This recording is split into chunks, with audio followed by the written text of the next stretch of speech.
দেখতেও দৃষ্টিনন্দন লাগবে এবং রেলওয়ে সেখান থেকে অনেক রাজস্ব পাবে আমি মনে করছি। হ্যাঁ, রেজিন বাজার এখানে যাই হোক, আমি যেটা বলতে চাই সেটা হচ্ছে আমরা সবাই মিলে শহরটাকে একটা দৃষ্টিনন্দন করতে চাই এবং মানুষের বসবাসযোগ্য একটি শহরে পরিণত করতে চাই। কারণ 60-এর দশকের হয়তোবা জনগণ কম সংখ্যক শহর আমি পরিণত করতে পারবো না 10 লাখের শহরে। আমি হয়তোবা 60-এর দশকের পরিবেশটাকে আমি হয়তোবা কিছুটা ফিরিয়ে দিতে পারবো।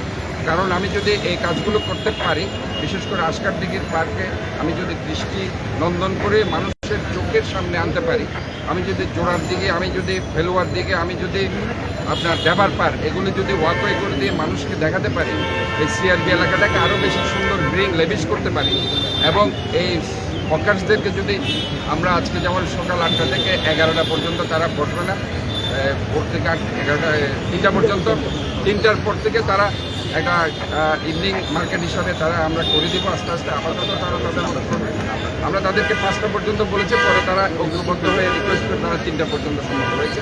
তো যাই হোক, এই জন্য আমি বলছি আপাতত তারা 3টা থেকে বসলেও আমরা দুটো জায়গার কথা বলছি। একটা হচ্ছে জোর হকার্স মার্কেটকে আপনার বহুতল ভবন করা, আরেকটা হচ্ছে এই রেলওয়ে স্টেশনের যেখানে মাদক ব্যবসায়ীরা তাদের এখানে মাদকাসক্তি লোকজনকে এখানে জড়ো করে শহরটাকে একটা মাদকাসক্তি শহর হিসাবে পরিণত করছে এবং এখানে দুর্নীতি সন্ত্রাসীদের অভয়ারণ্যে পরিণত করছে। আমরা এটাকে মুক্ত করে একটি চমৎকার পরিবেশ আনতে চাই, যেখানে অবশ্যই রেলওয়ে রাজস্ব পাবে এবং সিটি কর্পোরেশন এটাকে সুন্দরভাবে সেটা উপস্থাপন করবে। আমি আজকে হকার্স দলের জাতীয়তাবাদী শ্রমিক দল, জাতীয়তাবাদী হকার্স ফেডারেশন এবং অন্যান্য শ্রমিক সংগঠন যারা এখানে আমার পিছনে আছে, আমি তাদেরকে ধন্যবাদ জানাচ্ছি।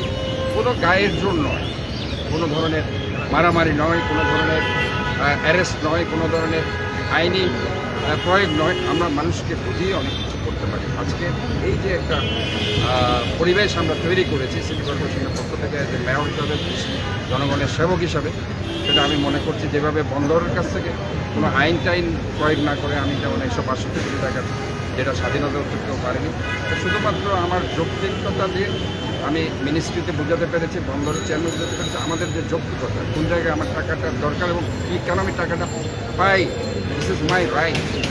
এটা জনগণ 70 লক্ষ মানুষের অধিকার এই টাকা। কাজে আমি মনে করি যে এইভাবে যৌক্তিকতার জায়গায় গিয়ে আমরা যদি সব জায়গায় করতে পারি, তাহলে পরে আমরা হয়তো অনেক কিছু অ্যাচিভ করতে পারবো। হ্যাঁ, আইন লাগবে, আইন অবশ্যই লাগবে। যেমন আপনারা একটা ছোট্ট বাচ্চা আজকে আমাদেরকে এটা একটা হৃদয় বিদারক ঘটনা, এই যে ব্যাটারি চালিত রিক্সাগুলো যেভাবে, সেটা শুধু ওইটাতে একটা রিস্কি রোড ছিল, এমনি নর্মাল রোডও তারা অ্যাক্সিডেন্ট করছে। কাজে তারা যত্রতত্র আজকে ঢুকে যেভাবে একটা শহরকে দুর্ঘটনাপ্রবণ এলাকায় পরিণত করছে, আমি সিএমপিকে ধন্যবাদ জানাচ্ছি। গতকালকে তারা 1000 অটোরিকশা তাদেরকে আটক করেছে। এইভাবে আইনের প্রয়োগ করতে হবে। এরাই কিন্তু দুর্ঘটনাগুলো ঘটাচ্ছে। ওই দিন ওই ঘটনাটা তারাই ঘটিয়েছে।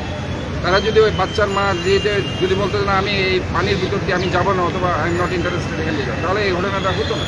আজকে তারা জোর করে প্যাসেঞ্জার নিয়ে চলে যাচ্ছে। আমি নগরবাসীকেও বলতে চাই, প্যাসেঞ্জারদের বলতে চাই, আপনারা দয়া করে এই ব্যাটারি চালিত রিক্সা গাড়িগুলোকে না চড়ে তাদেরকে অ্যাভয়েড করুন, তাদেরকে অনুৎসাহিত করুন।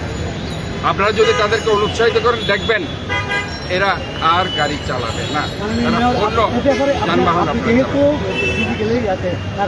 গাড়িটি চললে 1 বছর চললে একটা মানুষের মেরুদণ্ড থাকবে না, কারণ ওখানে কোনো স্পিড নেই, এটা আনহাইজেনিক এবং অসুস্থের এই গাড়িগুলো। এটার ব্যাপারে আপনি তো এটার ব্যাপারে আমি তো অলরেডি বলেছি, শহরে কোনো গাড়ি চালানো যাবে না। এই জায়গায় আমরা আইনকে শক্ত করতে চাই, আইনকে প্রয়োগ করতে চাই, আইনকে আমরা ইমপ্লিমেন্ট করতে চাই। আমি সমস্ত পুলিশ কমিশনার সহ সমস্ত সেবা প্রদানকারী সংস্থাকে বলছি, এদেরকে অবশ্যই আইনের আওতায় আনতে হবে, না হয় শহরের দুর্ঘটনা বেড়ে যাবে।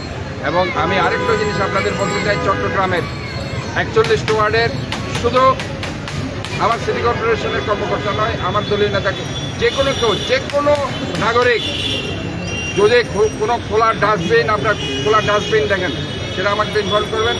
কোনো খোলা ম্যানহোল দেখেন, কোনো জায়গায় স্ল্যাব নেই, এরকম দেখেন আমাদেরকে নোট করবেন, আমরা দ্রুত তার ব্যবস্থা নিব। এবং যেসব নালা এবং খালের পাশে সুরক্ষা নেই, কোনো ধরনের প্রিভেন্টিভ ওয়াল নেই, ইভেন কোনো ধরনের রিটেইনিং ওয়াল নেই, আমাদেরকে জানাবেন। আমরা ইতিমধ্যে একটা টিম করে দিয়েছি। প্রত্যেকটা ওয়ার্ডে তারা ওয়ার্ড ভিত্তিক 10 জন করে তারা আমাদেরকে রিপোর্ট দিচ্ছে। আপনারাও সাংবাদিক ভাইরা, আজকে আমি এটার মাধ্যমে জানাতে চাই, যে কোনো নাগরিক আমাদের কাছে যদি বলে যে এই খালের পাশে একটা ওয়াল থাকা দরকার জরুরি ভিত্তিতে, যেটা এখন আমরা যেটা আমাদের কাজ আছে 21টা খাল নিয়ে আমরা সংস্কার করছি, সিডিএস 35টা খাল করছি, এবং সেই জন্য হয়তো বা পারমানেন্ট এখন আমরা কিছু করতে পারবো না, কিন্তু দুর্ঘটনা এড়ানোর জন্য যেটা করার বাঁশ দিয়ে হোক কিংবা স্টিল দিয়ে হোক সেটা আমরা করে দিচ্ছি।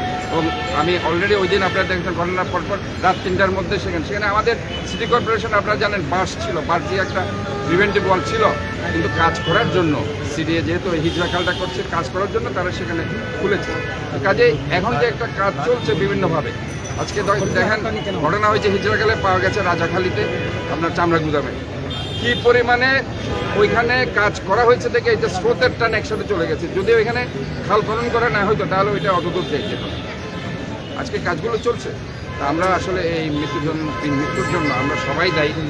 আমি আসলে এই দায় থেকে এড়াতে পারবো না, যাতে আর কোনো দুর্ঘটনা না হয়, আর কারো মুখ খালি না হয়। আমরা সবাই মিলেই এটাকে চেষ্টা করতে হবে। এবং আমি মেয়র হিসাবে নয়, একজন নাগরিক হিসাবে, একজন চট্টগ্রামের আপনাদের সবার সেবক হিসাবে এটা বলতে চাই যে আমরা সবাই মিলে এই শহরটাকে দুর্ঘটনা মুক্ত রাখবো, আমরা শহরটাকে নিরাপদ রাখবো, আমরা সবাই মিলে শহরটাকে যানজট মুক্ত রাখবো এবং একটা গ্রিন হেলদি সিটি করবো।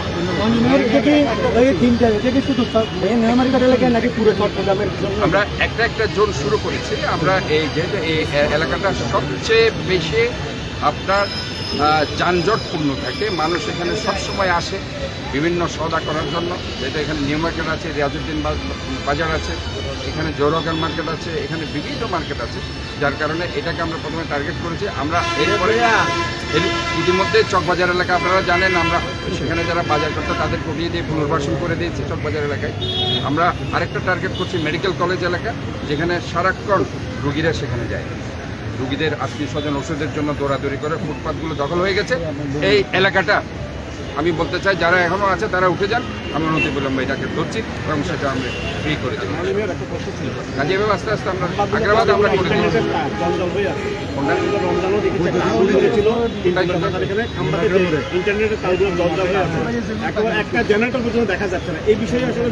আমরা আপনারা জানেন যে আমরা একটা স্মার্ট সিটি করার পরিকল্পনা নিয়েছি।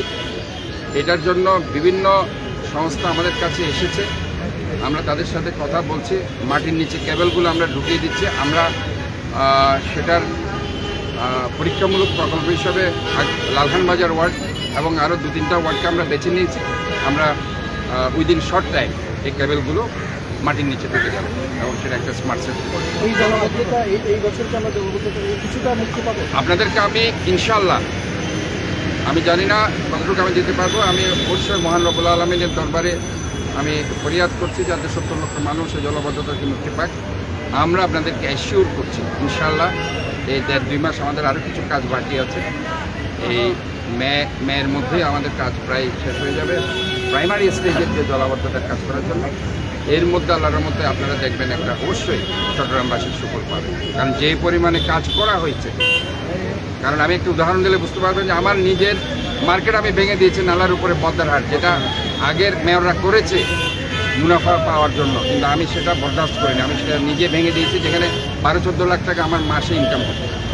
কাজে আমার এখানে সিটি কর্পোরেশনের যেখানে আমি দেখছি যে নালার উপর এবং যারা নালার উপর কিছু করেছেন তারা দয়া করে আপনাদের স্থাপনাগুলো আপনারা ভেঙে দিন, কারণ আমরা চাই যে এই নালাগুলো মুক্ত হোক এবং ড্রেনেজ সিস্টেমটা আরও সুন্দর হোক এবং মানুষ জলাবদ্ধতা করতে পারে। ছোট্ট একটা শেষ প্রশ্ন, সেটা হচ্ছে যে আপনার এই যে কার্যক্রম সেগুলো আশার আলো দেখছি।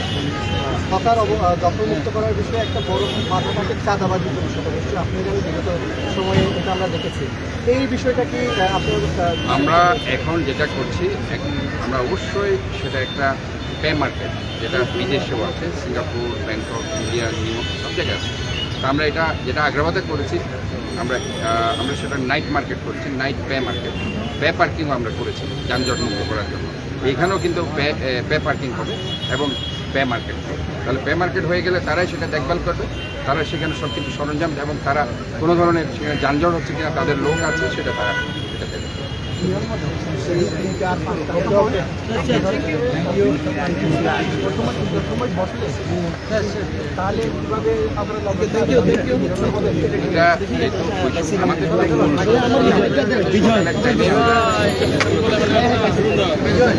কারণ আমরা একটা দেখতে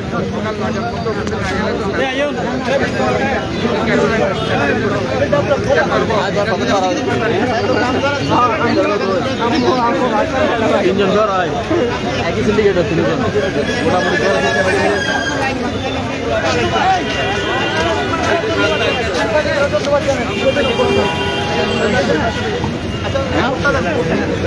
Jagaria, Jagaria. Jagaria.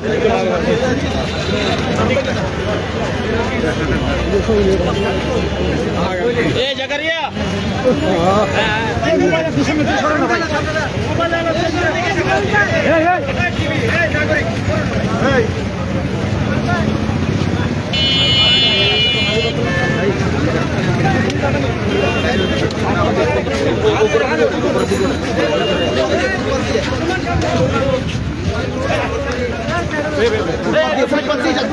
যাবে